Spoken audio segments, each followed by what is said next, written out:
Allahu Akbar, Allahu Akbar, Allahu Akbar. La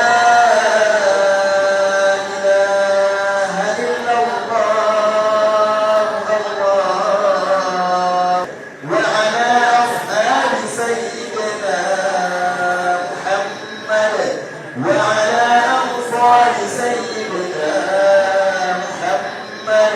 وعلى أموال سيدنا محمد. Kwa hakika ibada ya hija ina faida kubwa sana kwetu sisi Waislamu hapa duniani na kesho akhera tuendako, na miongoni mwa faida hizo kwa ufupi ni kupata fursa ya kufutiwa na kusamehewa makosa yetu, kuthibitisha umoja na usawa wa Uislamu, kupata malipo mema makubwa ya thawabu na kuingizwa peponi, pamoja na kutukumbusha akhira yetu na siku ya hukumu.